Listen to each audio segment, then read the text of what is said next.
exploded. Thank you for coming. I'm Charlie from Elevate. We're a small arts organization in Shanghai. We put on events, exhibitions, help artists represent themselves, and produce some content online.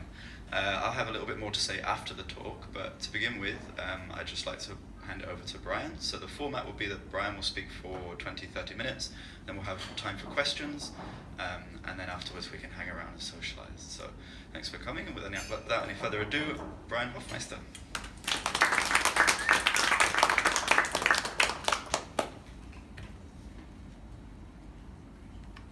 Hi everyone. There it is.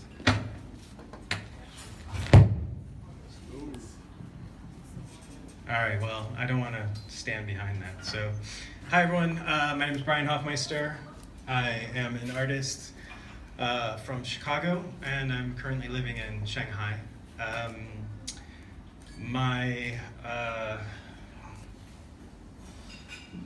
Today I'm going to talk about my life, my influences, and then I'm going to talk about the bodies of work I've done throughout my career, and then I'm going to talk about the work I'm working on right now in Shanghai. I want to thank Elevate for having me, and also the people at UnCaffe for hosting. So I encourage you to get drinks from the bar, and feel free to get up during the talk and get them if you want a refill. Won't be a bother. See, just like this guy. And I want to thank all of you for coming, taking time out to come see me.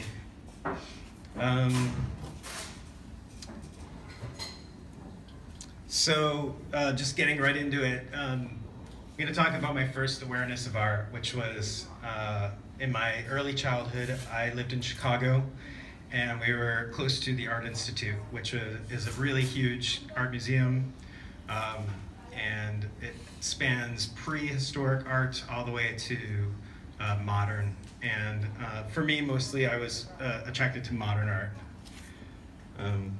One of my biggest favorite artists is Piet.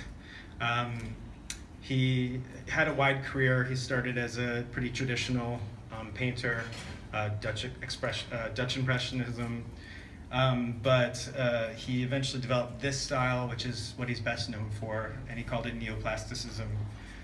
He was basically trying to create like a formal visual language, and I really appreciated that about his work. The painting on the right, which is composition with red, blue, and yellow, I actually have tattooed on my right calf, which I'm not going to show you right now, but it's there. You can trust me. He said that art is higher than reality, and it has no direct relation to reality, which really resonates with me because the work that he does and a lot of the work that I do is not about a specific thing. It's not about like trying to represent a tree or a person or a thing. It's about an idea. So that kind of resonates with me. By the way, I'm going to go relatively fast for this because if I go the normal pace, it's probably going to be longer than the time allowed. So Yves Tanguy is another one of my big influences. From that time, I'll say these are like influences from my childhood. Yves Tanguy is a French painter, born in France, moved to America. Surrealism. What I really liked about his work was he created sort of these little worlds that had their own ideas of architecture and laws of physics and laws of nature. And you could see the piece on the right. He incorporated three-dimensional objects, which I thought was interesting in his two-dimensional work. Joseph Cornell is probably one of my biggest influences, and probably my favorite artist of all time. He created these assemblage pieces. He combines the austerity of constructivism and the lively fantasy of surrealism, which is kind of like an interesting juxtaposition because constructivism was a movement in like Soviet Russia, and it was about like the form dictating the materials dictating the form, and all about like having a very specific purpose in mind. Whereas surrealism is like completely the opposite, and it's just about like fantasy and not related to reality. So he's really known for irrational juxtaposition. So this phrase comes up again and again throughout all of my work, and it's the idea that you put two things together that don't belong and see what happens. Here's just another example of his work. I really like the sort of spare, austere composition. One thing that's interesting is he handmade his boxes, and all of the pieces were these sort of found objects that he just placed together. In the work that I do now, and you'll see later, there's not really much relationship, but every once in a while there is. Another thing that has been said about him, George Simic, who's an art writer, a contemporary art writer from Cornell's time, he said, somewhere in the city of New York are four or five still unknown objects that belong together, and once together they'll make a work of art. And that really, there's like a magic in that I find interesting, that there's just like, you know, this little ball in a store, like, that is just waiting to find this other thing somewhere else in an alley or whatever, and together they'll make a piece of art. A couple pivotal moments in my life. We've got Art Institute, which I've already talked about. When I was young, I read and collected comic books probably from about 3rd or 4th grade all the way to adulthood, and didn't really stop until just after college. So a big part of my early training as an artist was drawing comic books. The image here is actually a collaboration. The character in the foreground was drawn by a friend of mine, and I drew the buildings in the background, and it's not a very good drawing. And actually what happened was I introduced my friend who drew the foreground image in 7th grade to drawing, and he was immediately better than me. And it kind of created this problem with me that I didn't resolve for a long time. And when I moved high schools in junior year of high school, I decided to reinvent myself, and I abandoned art almost completely for several years. And I decided to pursue writing instead, so I became a writer. And so I didn't really do art again until almost the end of college. But I did eventually come back to it.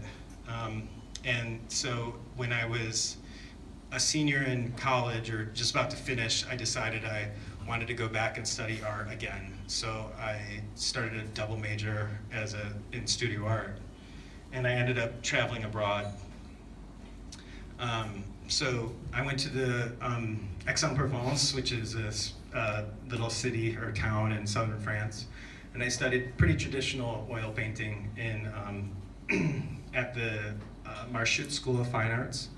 And the teachers there were really interested in like traditional oil painting, and like really big into Impressionism and like, you know, Monet and stuff like that, which, as you can see, all of the works I'm talking about are like very modern and contemporary. And so I did the best I could with what I was getting, and it was really, I appreciated it, and I tried my best to sort of like absorb as much as I could, but obviously I really took traditional oil painting in a different direction most of the time. So after I got back from France, I decided I really didn't want to stay in school another like 3 years or whatever it was going to take to finish my double major. So I just left school without the degree. But I continued to work on art since then, mostly as a hobby, not really having time to do it full time. So in the early 2000s, I don't even remember the year, I had my first show first solo show, and I did a series of boxes very much like Joseph Cornell. This is just an example of one of them. This piece is called Farewell Society. It's named after a band that I was in at the time. I was thinking it could be a cool album cover. This piece called Softness, Beauty, and Motion. It's another piece. What I'd like to do is incorporate found objects, but it was also really important to me to integrate pieces of work that were handmade by me. So in this little detail, you could see the ballerina. She's made out of wire that I made myself. And I do a lot of wire sculpture all throughout my work, but it's never been a focus of a body of work. It's just something I sometimes incorporate. This piece is called Many-Sided Polygon Meets Squiggle, and the wire portion is actually from a wire sculpture that I discarded and I cut up into little pieces, and it's just some leftover, and the little ball is a found object. And you might not be able to see the text. It says, the big squiggle says, I have an infinite number of sides, and the ball says, I only have 82. And so you can kind of see not only my my connection to Joseph Cornell, but my comic book kind of background. One thing else I'll say about this is that it lights up, but you can't tell in this picture. So in 2008, I co-founded an event in Chicago called the Atomic Sketch Event. It is a live art event where we invited a panel of artists to come and create art live, and then they'd sell it. We'd have these walls hanging up, and you could see what one of the walls looks like. And it was like this very cool, it's actually still going on now without me there, but it created a really cool artistic community in Chicago. And for me, it was really great because I got to meet lots of artists and be exposed to not only their work, but their process of making art. And I would say the most important thing was how over the years I was able to experiment a lot. I made tons of pieces throughout the years that I would make very quickly and usually without too much thought process. I was just like churning them out in less than 4 hours. Sometimes I'd make 2 or 3 in an evening. So with both of these, you could see kind of like the bird in this piece reminds me a little bit of a Cornell piece, and this is definitely an homage. I mean, I call this After Eves because it's like a Yves Tanguy piece. And then here are some more from Atomic Sketch. All very different, all kind of experimenting with different media. This piece is kind of interesting in a couple ways. It was before I knew I was even had China on the horizon, but I had some Chinese text that I put sideways in this piece, so it's not even the right orientation. This line work here becomes a focus of the work I'm doing currently, but I've been using that as a side element in lots of work for a long time.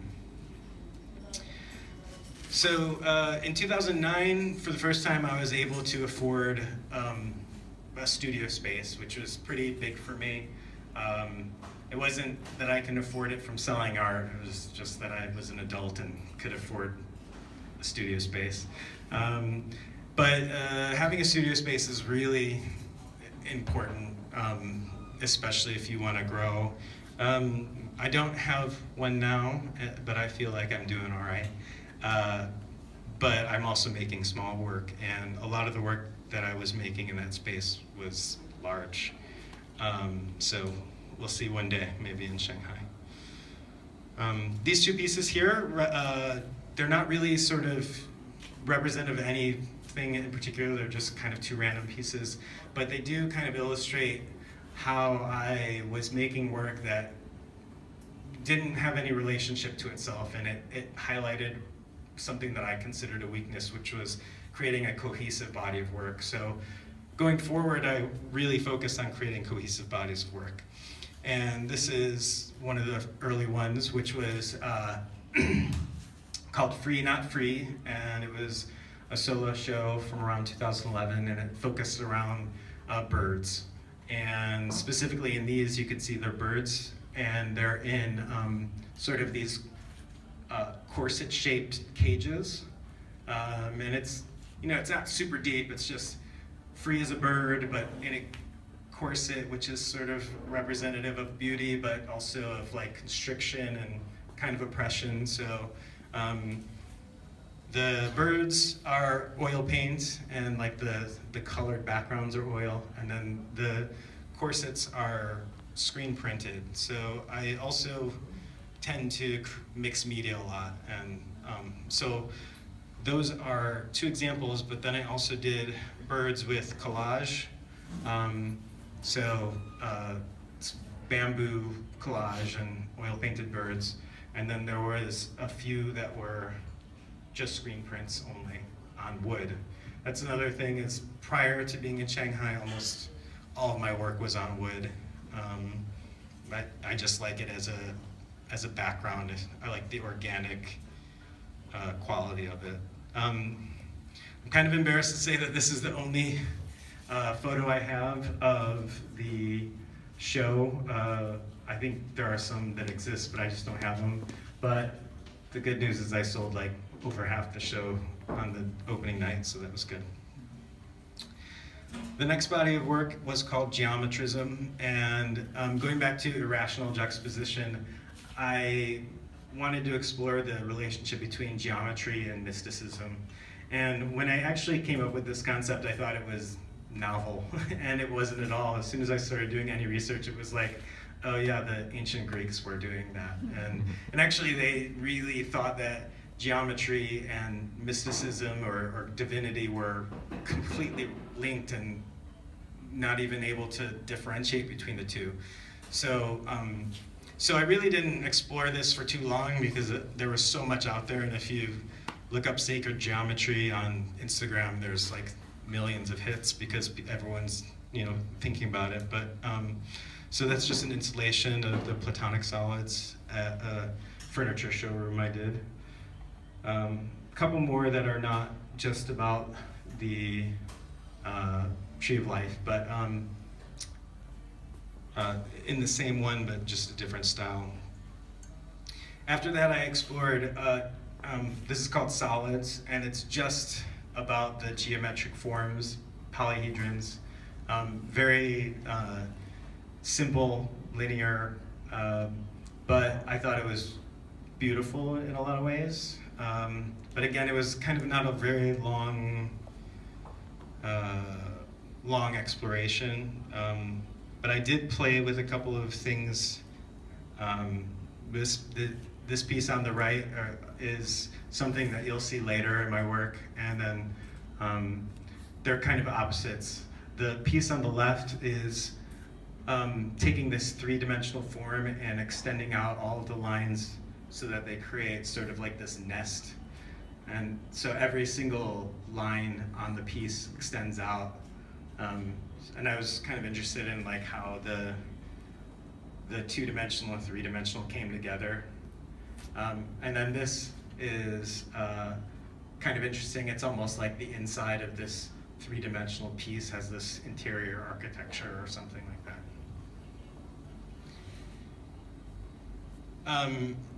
So it looks a lot different, but also connected. What I was feeling was that people were not connecting emotionally to my work, so I wanted to find a way to find something to give it life. And I was scrolling through Instagram, and I saw that skulls were kind of really trending. So, but it was definitely more than that. Like, there's a certain like real beauty in the geometry of like antlers and ram horns and stuff. So I felt like that there was a connection happening. And there's also the notion of memento mori, which is like the Japanese concept of something in death reminding you of life.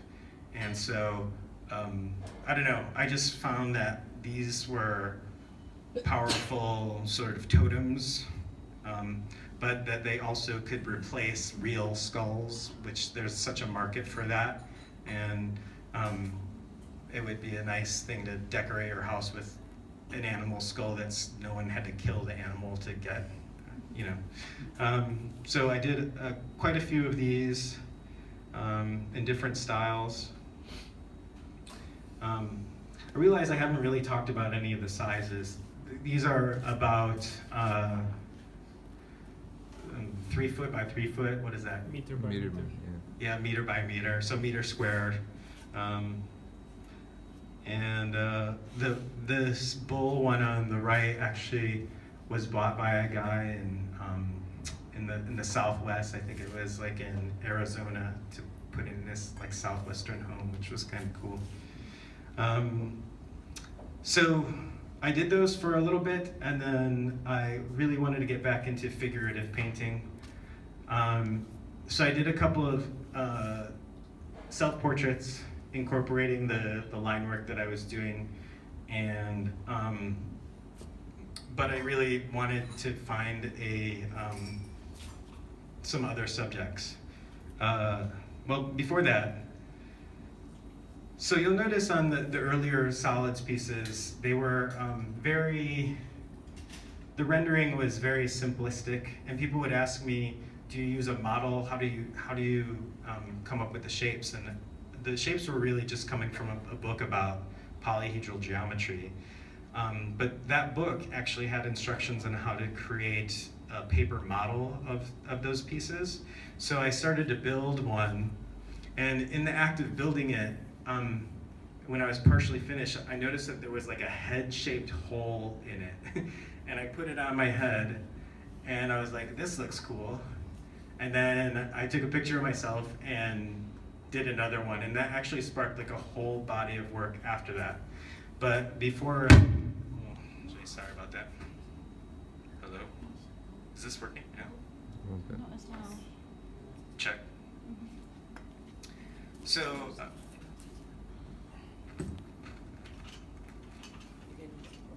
okay. So, right around this time, I was offered to do a group show, or a solo retrospective show, and I did a big show at a place called Governor State University, and they actually produced a video that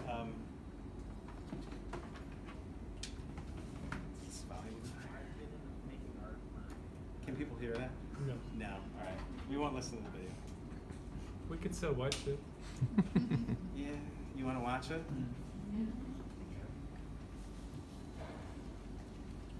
All right. You can watch it.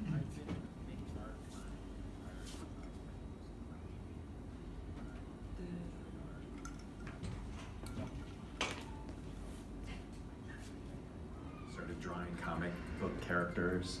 My current job right now, actually, I do user experience design, which is a little bit graphic design related, but it's also not just full-on graphic designs.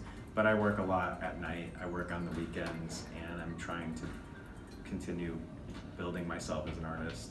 It's been pretty fulfilling.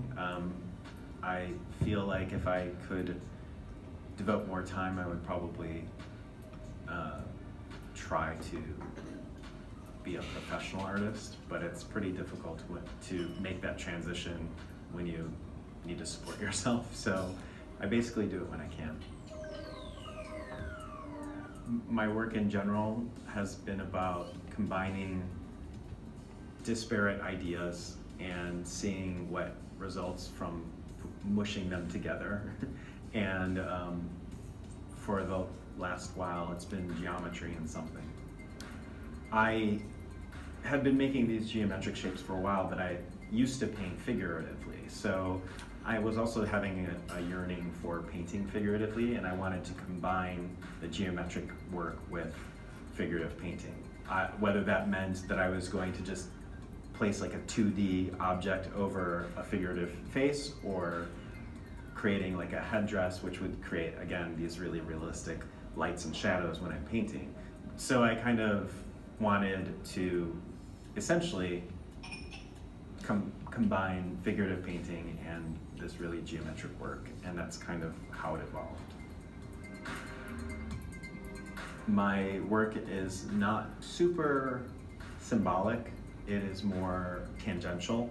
So I just like to combine these forms and let imagination kind of make the connections more than try to force any connections.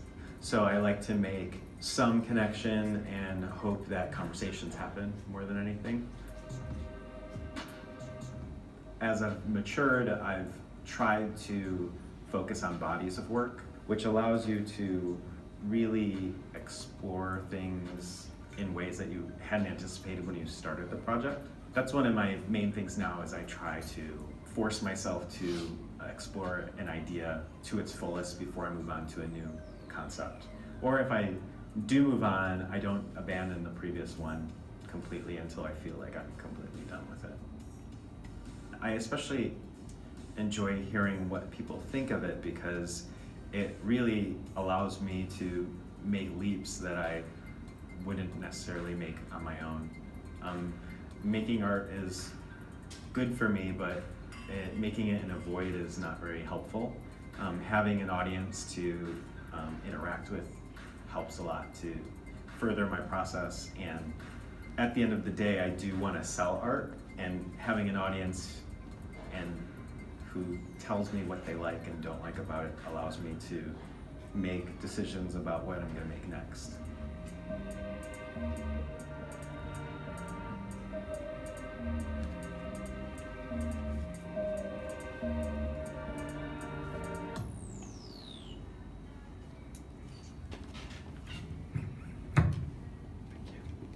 Hello. All right, so yeah, so they made that video about me, and then right after that, I collaborated with a local photographer, and we did this photo shoot with a couple of models, and we got a ton of photos that really inspired the next body of work. Basically, I took these headdresses and put them on models and did these. I had a part-time job at this time that I had a lot of downtime, so almost all of the drawings I made during this period were at this job, which was really nice because they basically paid me to do a lot of drawing. But also, I hadn't done drawing as like a pure form since college, so it was a really nice exploration, which I hadn't done in a while, and it sort of became a precursor to what I do now, because it's more similar to the work I'm doing now. Just a couple more pieces. These are kind of smaller. The drawing is A4 size, and that color piece is very small. It's like 10 by 15 centimeters. It's gouache paint. So I did a few more of these. The portrait on the left is one of the largest pieces. It's about 90 by 122, so it's like this tall, maybe? I don't know. It's like 4 foot by 3 foot. And then, so right about that time, I found out I was moving to China, which for me was a little scary because I knew I was going to have to abandon most of my practice. I had an accumulation of like 20 years worth of art supplies in a studio, and I either sold most of it or put it into storage. So I started working on these exercises on paper. I had a book called Ruler and Compass, and it was really just these exercises to explore basic geometric principles. So I did a whole bunch of these, and I didn't know where they would go, but I kept working on them, and then I started coloring some of them in, and I feel like these kind of harken back to Mondrian in a way. There's sort of these basic compositions with color. I sold a few of these actually, and then I moved to China. And these are some of the early works when I first got here. So this piece on the right, looks very similar to a lot of the early elements that I was doing. And there's actually a lot going on in here, but I feel like it's really subtle unless you're really familiar with my process. But I created this piece, and I felt like that it was a lot more dynamic, and there was a lot more easy to see in the relationships. So that was kind of like a click for me. And also, I posted this on Facebook, and someone wanted to buy it back in the States, and it was like kind of this reinforcement that I was like onto something. So shortly after that, I started my current body of work, which is called Permutations. And these are the earliest of them. And this is actually the one I call number one. And someone in this room owns that one. And so essentially the idea behind this is that there are 30 points in a concentric sort of teardrop shape. And I started just exploring how many different ways I could interpret these 30 points. And in the beginning, I was just mostly working with pen and ink. It's all done by hand. It's all done with just a ruler and a pen. But I found that there were potentially infinite possibilities within this really small parameter. And I thought that the individual pieces were interesting, but kind of each piece next to one another, if you could connect the dots, pardon the pun, but if you can like see the relationship between them, it made them even more interesting. So, and at first I didn't, it took me a little while to sort of see all of the potential, because at first I thought I was just going to do these pen and ink pieces, and then I started adding color to the pieces. But it really didn't take long until I was like adding different materials like gouache and watercolor. And then, I mean, obviously, this you'll remember it was very similar to one of my old pieces, and it was kind of cool because the shape that's in there is in the same 30 points. Like I really didn't have to do much to like force it into this process. It really just kind of happened. So it's kind of cool. And then another thing about this work is I'm using it to look back at my old work and sort of integrate it at the same time. And this piece on the right is an homage to a Chicago artist that I really admire. Again, I just kept wanting to experiment more and more, so I used different types of paper. I used collage. The lines in this one are actually thread. So I was mixing media, more collage work. And then I started to break outside the shape itself and working with like breaking out of it. And then expanding it out. This is kind of an interesting progression. So on the left, that's every single line, or every single point is one away. And then on this side, it's every two. And that side is every three, and every four, and then 5, 6, 7, and they keep going towards the center. And then towards the center, I kind of lost track of where I was, and then I just started going crazy. But I actually really like what happened. I started just like losing it, and when I sold this piece, I told her, I'm like, I'll never be able to reproduce this because I have no idea what happened. And she was like, okay, I'll buy it, because she liked the idea that it's not reproducible. But I really do think that there is like this weird like control going into chaos that again represents the duality that I like to play with. Typical, I've done quite a few of these, but this was the first one where the left side is this real strong order, and then the right side is this like chaos and paint. And then every piece kind of informs the next piece, or at least ideas for the next piece. One of the things I do when I work is like, if I'm like, what would happen if I do this? Whenever I have that thought in my head, I stop and I take my phone out and I take a picture and I write a note over the top of the photograph, and I save that so that I remember like what I would do in a different situation. I have so many that I have not even touched yet, because I feel like there's a little bit about my work that is about making choices, and when you decide to do something, and what would happen if you would have done it a different way. So I think that you could kind of see that if you saw all of my work in totality, which is, well, I'll get to that, but you could kind of see how they are related, even though if you don't know anything about one to the other, you'd be like, I don't see any relationship. But anyway, so for example, here's a good like sort of mini story about the evolution of a piece.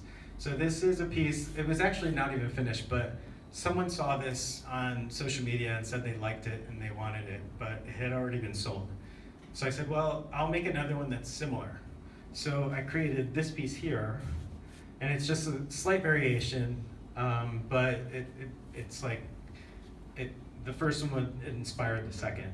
And then I created this one, which was, again, sort of like a slight variation on the first one.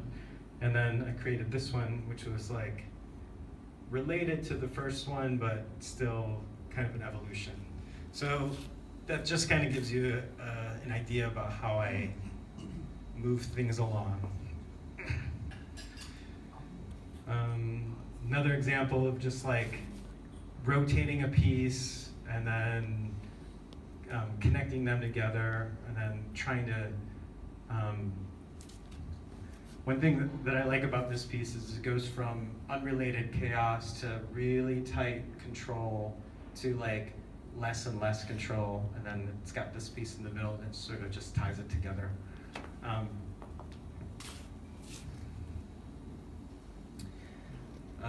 Just sort of about solidity, the sort of like soft watercolor, almost like eggs that can break, but then like the line work creates this decay or something. And then this piece here is one of my more current pieces, and you can see it's come a far journey from the first ones.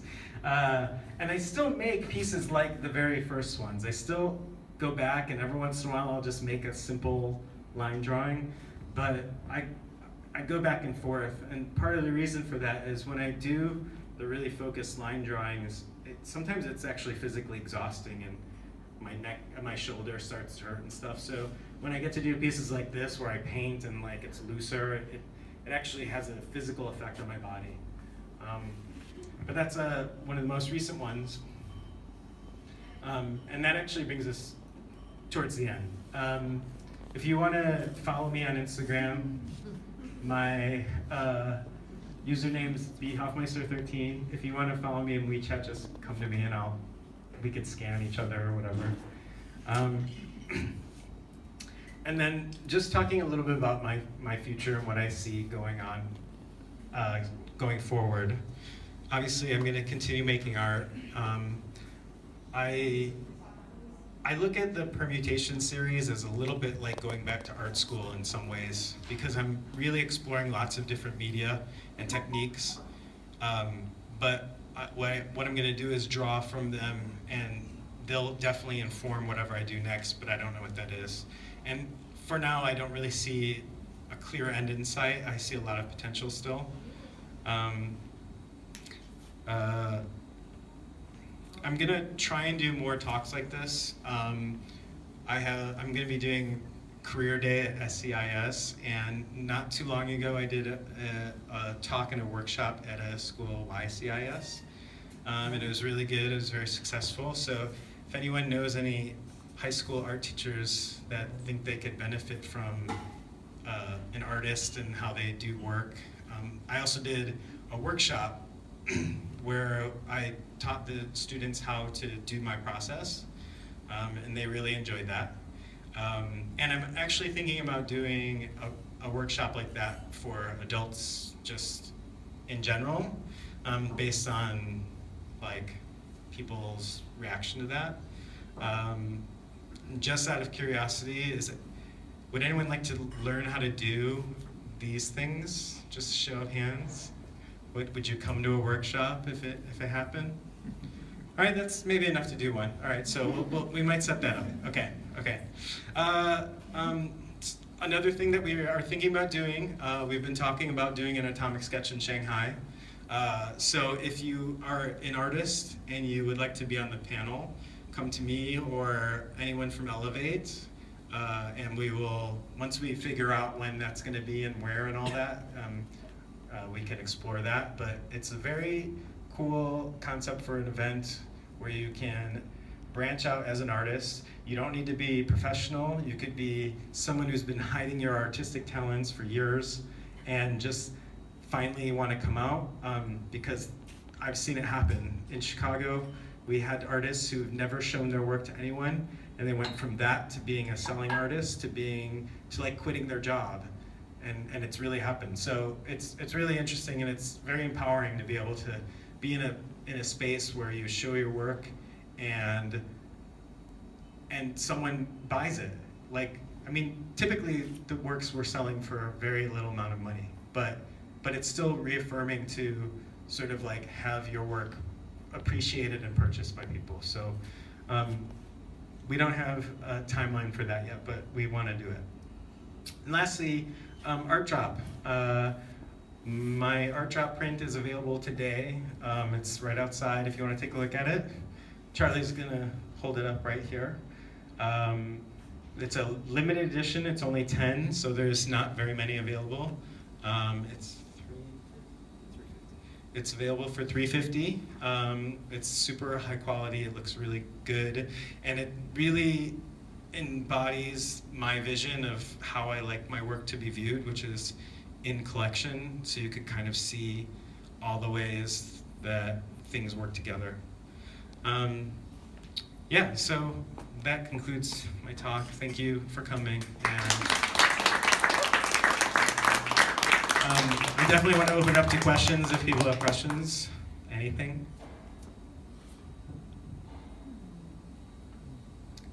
You had your hand up first, gentleman in the back. I don't know if this reaches over there. Over here, just. Maybe does the Chinese side have some impact on your work? Like, have you inspired by any kind of type of Chinese art? He asked whether Chinese culture or life has had an impact on my work, and I would say it's had small impacts so far. There were a couple of pieces that, I would say maybe this piece in some ways reminds me of Chinese ink drawings. I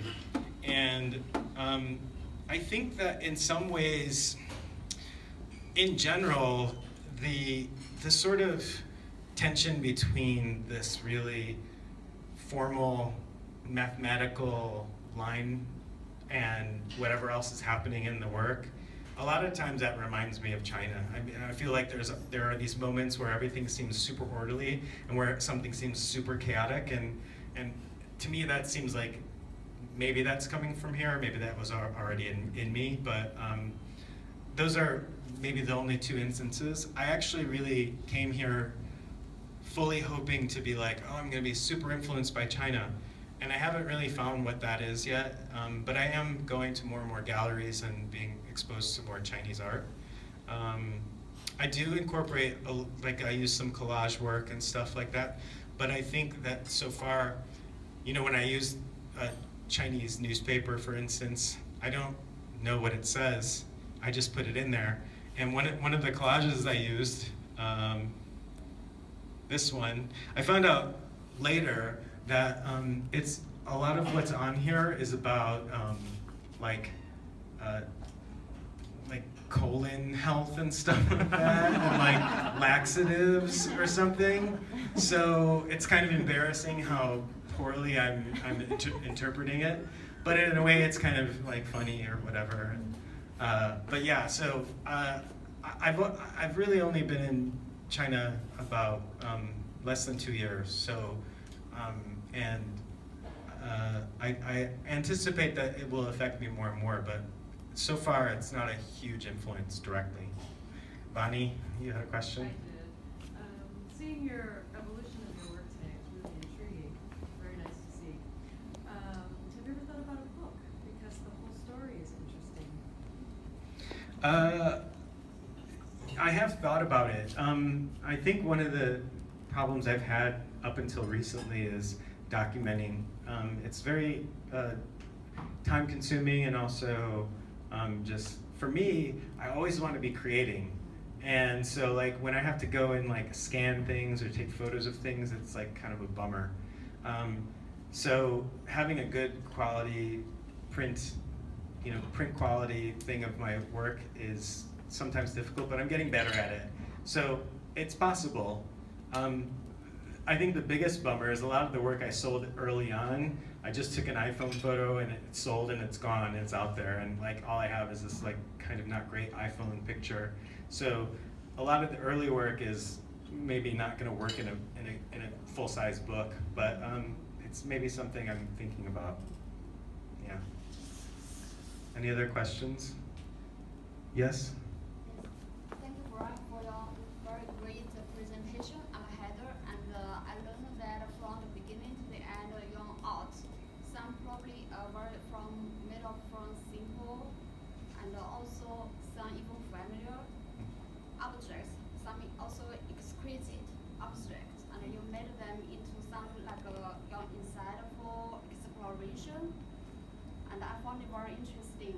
So my question is that how initially that you started creating such art? What made you, what drew you into this kind of exploration, experimental creativity? So she's asking what drew me into creating this specific body of work, or just my style in general? Yeah, probably your personality, like your, was it your curiosity or your ambition or your goal towards to create art? That's a good question. So she's asking basically what drives me to make art, I guess. And I don't know, I think most artists would tell you that they just feel like they have to. I mean, if I didn't, I would prefer probably not to. If I could devote my time to doing something else, I probably would, because I'd probably be a far more successful person, because I'd probably like be making lots of money in a job somewhere. But I've always had the desire to be creative in some way or another, and actually in most of my life I've either been a musician or a writer or a visual artist, but never one at the same time. And for the past many years now, it's just been a visual artist. I've always felt the need to be creative, and I guess it's partially wanting to create a legacy, sort of like something that exists beyond me. But I think it's mostly that I just, I guess I feel like I have something unique to express, and I'm the only person who can do it, so I do it. Thank you. Do you have a question? Yeah. Are there any contemporary artists you pull inspiration from or follow, or? So I would say I get a lot of inspiration. He asked if there were contemporary artists that I follow or get inspiration from. Two that pop off in my head right away that are like bigger. Sarah Z is a big, I really like her. She's I think she's Japanese. But her work doesn't really look anything like mine, but I really enjoy her. And there's a guy named Pancho Calici, who, where is he from? I don't know. I've been following him a little bit since like around 2000. I bought one of his works at Art Chicago a really long time ago, but the more I think about it, the more I see how much of a huge influence he's had on me.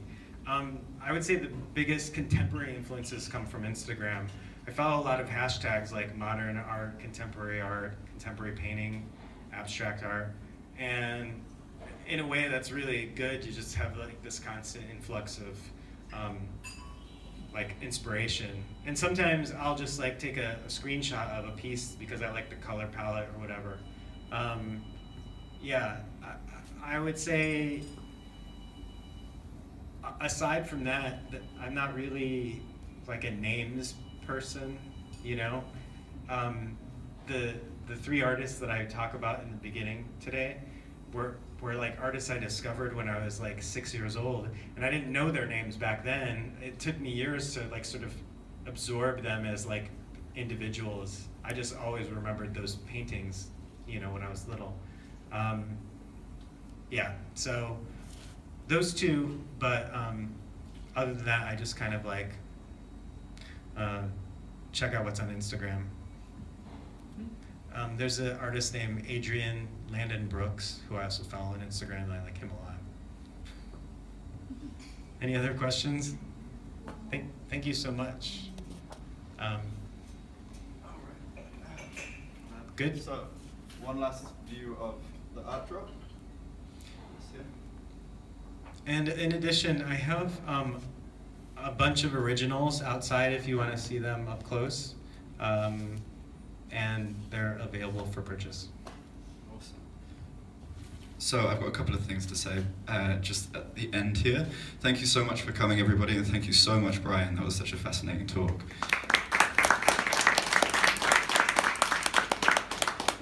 So first thing first, art drop that Brian mentioned. As he said, these are 10 limited edition prints. We have 5 available here today. One of them is already sold, so there's just 4 left, and they're 350 RMB each. If they're not bought today, the rest are going to be sold on Wednesday, and it's going to be a 24-hour period where they're available. If they get purchased during that time, great. If they don't, they're not being sold. So if you like them and you want to think about it, then you can get them on Wednesday, but after that, it's done, it's over. You can have a look. We'll place this print just around the corner on the table here, along with Brian's other work. The other thing, thank you so much to UnCaffe Bar for hosting us again. We do this every month, the third Sunday of every month usually. So please come along next month. We've got an artist coming from Suzhou. He's another American artist. And in order to make these sustainable, we do ask for a little bit of support from the community. We want to make this free for anybody who doesn't feel comfortable in paying for anything, or if you're the kind of person who wouldn't go into a Starbucks and pay 30 RMB for a coffee, then please don't give us anything. But if you do think that this was worth your time and you'd like to support us, please do be very kind of you and give 30 RMB. We have Alipay QR codes at both of the lifts and on the door here, so it's completely anonymous. Nobody's going to be following you to see if you pay or not. And I think that's all from me. So thanks again to Brian, and we'll be hanging around here if anyone wants to have a drink or a chat. Thank you so much.